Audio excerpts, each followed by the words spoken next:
Hello, Mr. Anderson here for a slightly different kind of video. This is a battle tutorial for the game Tokyo Twilight Ghost Hunters. On my ventures through YouTube, trying to figure out the essential answers, and even through Google, I was unable to find any kind of tutorial on the battle system.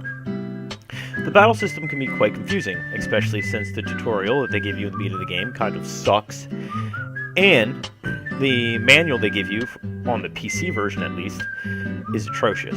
It just tells you how to control the game. It tells you nothing about the combat system. So I figured I would sum up everything in a little video, at the best of my ability. I mention the fact that I am not the greatest, since I just started playing it, but here's what I got from it. Let's begin, shall we? First, I'm going to start with the Ouija board. The Ouija board is where you see all the action happen. On the left-hand side, you will notice these little pads. They are color-coded to your character, the icon on the screen. Right-click by accident. And that basically dictates who the character is. So I'm red. Mr. Anders is red. This basically shows all your vitals. Who you are, your level, your hit points, your weapon, and the attack power. This also shows your equipment, what you have equipped. So I only have an accessory. If I had headgear on, it would show the little headgear guy. If I had a chest piece on, it would show a little chest piece. And this is my defense. This little search light right here indicates that I have an EMF detector on my character. Sayori does not have one, so it's harder for her to see ghosts. This little wheel on the side here basically shows my AP, so how much AP I have. And then this wheel right here shows all the status elements and buffs I have on my character at that time. I don't have any, so that's a good thing. Anyway, see if I'm forgetting anything. I have a little piece of paper over here showing it. Okay. Ability points. Ability points are used when you do anything. So attacking, moving, turning left and right, using special abilities, so on. So if you don't have any of those, you can't do any of those. Let's move on to the ghosts. The ghosts are a little bit different. Not much different. But we can see the name, its level, its HP like normal. We also see what's called the scream. The scream occurs when it usually sees one of the characters. The little light indicates what its target is. That's indicated by your character pad. So the light is blue. That means it is targeting Sayori. Its weapon is its hair, its attack power. And these little green icons here are a little bit different. This is the ghost type. It's a human type, which some of your characters, are good at attacking. So, Mr. Anders, myself, is good at attacking animals, while Moichi is good at attacking humans. So he'd be very powerful at hitting it, do more damage. To the right, the green icons, you should see looks like a little flame, a little faucet, and an electrical outlet, like a little plug. That means it's movement abilities. So these characters can move through whatever is stated here. So with this electrical outlet, that means that this ghost can move through this little electrical outlet. I know it's a little hard to see, and appear at any one of these, making them harder to attack.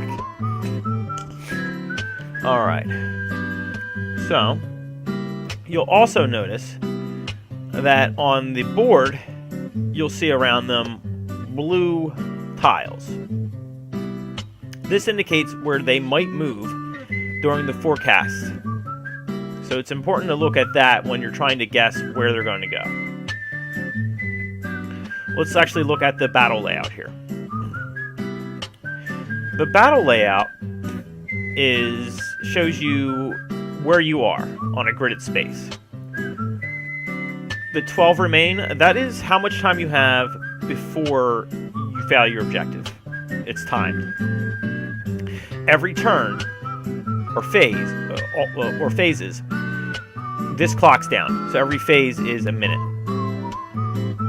Or all three of the phases, I'll get into that, is 1 minute. The grid here, the white spaces are places where you can actually move. So your PC characters can actually move through these spaces. They cannot move through walls or the gray tiles. Those are either a wall or objects, such as like a couch or something like that. However, ghosts, they can move through these tiles. They can move wherever the hell they want, except through walls. And, like I said earlier, through certain sources, depending on their movement abilities. Alright. So, another thing to look at is your attack ranges. You'll see these little green tiles here. These green tiles indicate the range of your attack. The red square indicates the critical sweet spot. So by hitting a ghost while the ghost is in that red, you'll do more damage. Not to mention, if you flank an enemy from the left, the right, or from behind, basically from the sides or behind, you will do more damage. Let's go through the phases. Phases, you have, I split them up in 3. I don't know if they do this in the actual game, but I split them up into 3. So you have forecast. Characters and ghosts, they move at the same exact time. So you sort of have to guess where they're going.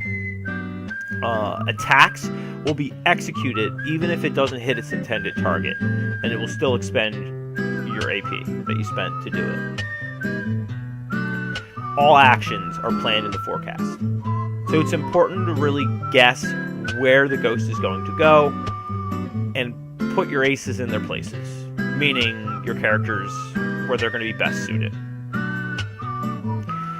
The action phase, this is basically where all of your forecasted movements and attacks that you planned actually happen. So that ghost that you think you're going to hit might not move to that spot. You really have to look at what kind of ghost you're going up against. For example, in this investigation, this battle, I knew that the ghost did not like women. They were attacking any woman that went next to its man. So I knew that I was going to go after Sayori. I don't know if that's how all battles work. I thought it was pretty neat, though, that they did that. It's pretty cool. So I planned accordingly. It's pretty easy to predict. And then the last phase basically just sums up everything that happened in the action phase. I don't know how vital it is to actually for them to show that, but that's what they do. But hopefully I explain things a little bit better. I'm happy to do this way instead of actually having to do it while I'm playing, because it's really hard to explain it. If I missed anything or if I'm getting anything wrong, please let me know. Like I said, I'm not an expert on this game, so any kind of advice, comments would be great. I hope this illuminated some things for you guys going forward as I play this game. Anywho, thank you very much for watching, and have a good night.